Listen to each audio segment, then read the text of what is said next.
When I died, Jesus appeared. And he wasn't black. He wasn't white. His skin changed colors right before my eyes. Have you ever asked yourself, if a soul had a skin color, what color would yours be? My name is Aaliyah Cooper. I'm a 42-year-old black community nurse. I've cared for hundreds of people, but I never knew how to heal myself. I used to smile at white patients even when they pulled their hands away from mine. I've heard whispers in the elevator like, "She looks clean enough," and I smiled like I was used to it. I was used to living on the edge of spaces filled with light. Used to the silence. Used to saying, "It's okay," when it never really was. I had faith. I believed in Jesus. But I didn't believe that the churches full of white faces truly wanted me sitting beside them. I didn't believe their sermons on love were wide enough to hold the color of my skin. I didn't hate anyone, but I hurt. I hurt from things no one dared to name. And so I stayed quiet. I went to work every day, caring for people with hands trained to touch wounds. But those hands never touched the truth inside my own heart. I was good at hiding. I was polite. I was professional. I was kind. But I wasn't real anymore. Until the day I died. You may not believe what I saw in those seconds without breath. But it was real enough to change everything. Real enough that I could never come back and be the same. I could never look at skin color the same way again. I could never see black and white as opposites anymore. Because Jesus showed me something no one had ever told me before. Skin color is not the enemy. Silence is. And what I saw after I left my body will make you question yourself, question this world, and maybe even question your faith. You think the accident killed me? No. What truly killed me was what I had buried inside for too long. And the moment I left my body, every mask shattered. You will not believe what was waiting for me on the other side of life. Death didn't come like in the movies. There was no screaming, no crowd gathering, no sad music playing under a gray sky. It came like someone unplugging a phone mid-call. That morning, I was rushing to the community health center, like I always did. My coffee was cold. My heart was racing from lack of sleep. My mind scrolled through the day's patients. An elderly man with heart failure, a little girl with a viral fever, a young white woman who had just moved into the neighborhood. I had my smile ready. My gloves are on. I wasn't ready for a truck to lose its brakes at the corner. I didn't hear the crash. I didn't feel any pain. I just remember stepping off the curb, thinking about the mask I'd left on my desk, and then everything became white light. I could no longer feel my body. No weight. No breath. I saw myself lying there, one shoe flung across the sidewalk, coffee spilled across the brick. Everything moved in slow motion. I wasn't panicked. I was just stunned. Like my soul had finally slipped free from a suit that never quite fit. I hovered above, watching people rush in, calling 911, pressing their hands on my chest. A coworker screamed and cried. She held my hand. My hand was cold. But I didn't feel cold. I felt still.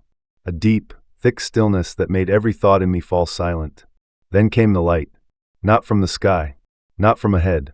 It came from everywhere. And from within me. A light that had no color, but held every color. It didn't blind. It didn't beckon. It simply existed. I was being pulled in. I couldn't resist. I didn't think about Caleb, or my patients, or who would plan the funeral. I had only one thought: I'm going home. And that's when he appeared. He didn't walk up. He didn't arrive from anywhere. He had been there all along. I knew it was Jesus, even though no one said his name. There was no distinct face, but the gaze was unmistakable, a look that embraced every wound while stripping away every lie.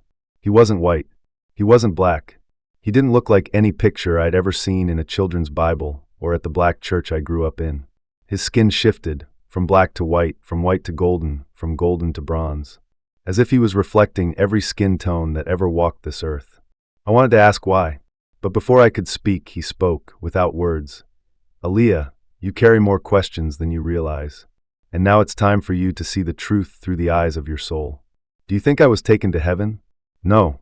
I was taken to a place where truth could no longer hide, and the very first thing I saw was the division we've been feeding, born from fear. I thought I would see heaven, but I didn't. I saw churches. Not just one, but hundreds, thousands. White walls, high vaulted ceilings, heavy wooden doors. And I saw small churches too, with tin roofs, peeling paint, and old plastic chairs. I walked into a white church. People were dressed to perfection. Expensive perfume lingered in the air. The choir sang a hymn I used to sing as a child. But no one saw me. I wasn't a ghost. I was the truth they didn't want to face. I drifted past faces clasping hands, smiling, praising a love that doesn't discriminate, while their hearts stayed locked to anyone who didn't look like them. Jesus looked at me, not with blame, not with anger. He simply asked, "Does the love they sing about stretch beyond their pews?" I wanted to say, "They don't mean to," but the words caught in my chest. Because I had once been the only black woman in a white congregation. I had smiled to fit in. I had stayed silent not to make anyone uncomfortable. And I knew that silence had slowly killed something inside me. The scene changed. I saw a black church. Loud, alive, vibrant like a celebration. People were dancing, calling on Jesus, naming him with fire and tears. But when a white couple walked in, the warmth in the room dimmed for a split second. They were welcomed, but not embraced. Jesus looked at me again. He said, "Pain makes people build fences and call them safe places." I saw it. Both sides were hurting. Both sides were afraid. White folks are afraid of being called racist, afraid of saying the wrong thing, afraid of being accused. Black folks are afraid of being dismissed, of being hurt again, of losing a voice already faint. I saw churches of every kind, brown, yellow, each one proclaiming the love of God, yet unknowingly building invisible walls out of fear. Jesus stood still, unchanged in his appearance. He said, "I don't stand on one side. I stand with the truth. And the truth is, you are not your skin color. You are a soul, and a soul has no color." I wanted to cry, but souls don't have tear ducts. Only the ache of being broken and reborn in the same moment. I remembered the times I made others feel left out. The times I kept my distance because of past wounds. And I understood that division doesn't need orders. It only needs our silence, our fear, and love that doesn't go deep enough. Jesus touched my shoulder. He didn't say, "Forgive them." He said, "Step toward the one you're afraid you won't understand." I thought that after death, I'd find rest. But I didn't. I was awakened to see what I had chosen to ignore. And what came next was the moment he showed me how healing begins. Not through compromise, but through the courage to love. You won't forget that. He didn't take me to heaven. He took me into a shadowed place. Not the darkness of evil, but the kind of darkness made of truths no one dares to speak. I saw lost souls. Not chained, not tortured, but trapped in the prisons of their righteousness.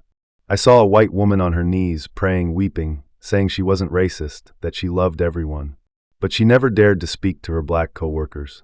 She never sat beside them at lunch.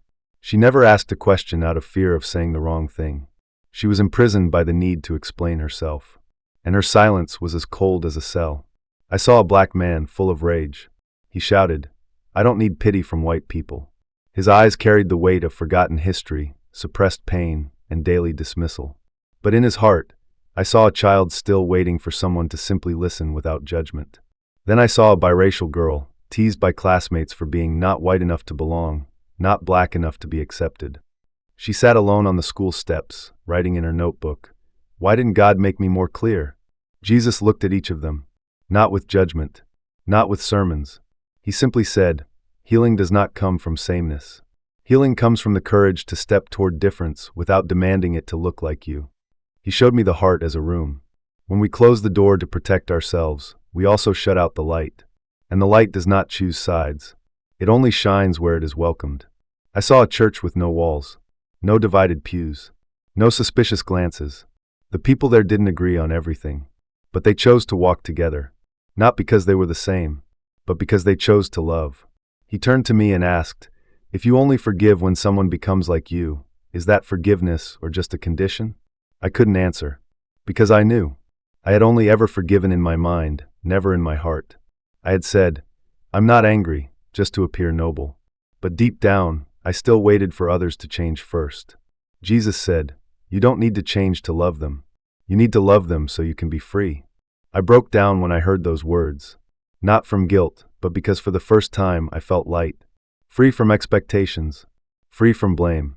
Free from the need to perform strength. Then I saw Caleb, my son, a child growing up in a world where people still teach him who to trust and who to fear based on skin color. And I knew. I had to teach him something different. Jesus didn't call me to repaint the world. He called me to live honestly within it. And honesty begins with the courage to love someone who isn't like you. But how could I return to my body after that? How could I go back to being the old Aaliyah after seeing all I had seen? I do not know how I returned. There was no flash of light, no angelic chorus. Just one heartbeat, then another. I opened my eyes under hospital fluorescence, not the sole light I had left. I heard the ventilator hiss, hurried footsteps, and a doctor shouting that I had a pulse again. I could not cry, my throat was paper dry, and my body felt carved from stone. Yet inside me, a door that had been locked for years swung wide open. I heard my son Caleb whisper through my oxygen mask, "Mom, please don't leave again." I looked at him, not only with my eyes but with my soul, and I saw more than a child. I saw a bridge, a new generation, a hope untwisted by prejudice. I knew I had to teach him to live by light, not by wounded history or fear, but by the truth I had just witnessed. In the days that followed, I lay motionless, but I wrote first with my eyes, then in my mind phrases I had to share, not for recognition or fame, but because the story was too alive to keep silent. I thought of patients I had cared for, the white woman with HIV who was afraid to tell her husband, the black boy beaten in class while no one defended him, the times I stayed silent to keep a job, to avoid saying the wrong thing, to spare someone discomfort. I realized I had lived too safely, too politely, and that careful politeness had strangled the courage to be real. I went back to the hospital not to work shifts, but to visit former patients. I took their hands and said, "I died, and I learned that none of us is invisible." I sat with an elderly white woman who once seemed wary of me. She held my hand and wept, confessing that she had stayed silent when her daughter spoke cruelly about people of color, and now wanted to tell her daughter that silence had been wrong. I did not preach. I did not debate. I simply stayed present, the way Jesus had been, standing not on any side but always on the side of love. Now I have to tell the whole journey, not because I am special, but because you are being called too. Your invitation may not come through an accident. It may arrive through pain, a dream, or a quiet moment waiting for you to open your eyes. Before Jesus allowed me to return, he asked me a single question. It came through his gaze, not his voice, and it shattered every layer of self-defense I had left. He asked, "If your love is reserved only for those who look like you, can you truly call it love?" I wanted to answer, but I couldn't, because my heart had no excuses left. Only silence remained, and in that silence a rising light appeared not to erase skin color, but to illuminate the soul. Jesus did not hand me some grand assignment. He did not tell me to become a preacher or start a movement. He simply said, "Live authentically, love honestly, and do not fear difference." A soul carries no color. A soul carries only two things, light or darkness, and you were born to carry light. I woke with a weight lifted, lighter than centuries of history and judgment, lighter than the expectation to be forever strong and correct. I no longer wanted to be right. I wanted to be real. Here is the truth. I once thought it was enough just to hate no one, but now I know love begins when you step toward the person you once avoided. I once thought forgiveness was a favor, yet forgiveness is liberation, not for the other person but for yourself. I once thought faith was something to protect, but real faith throws open the door even when you are unsure you will be understood. I am no longer just a nurse. I am a storyteller because some truths will burn a hole inside you if you keep them hidden.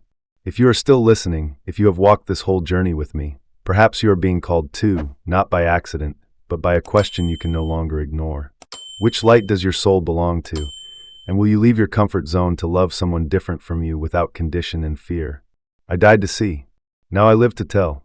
The rest is up to you.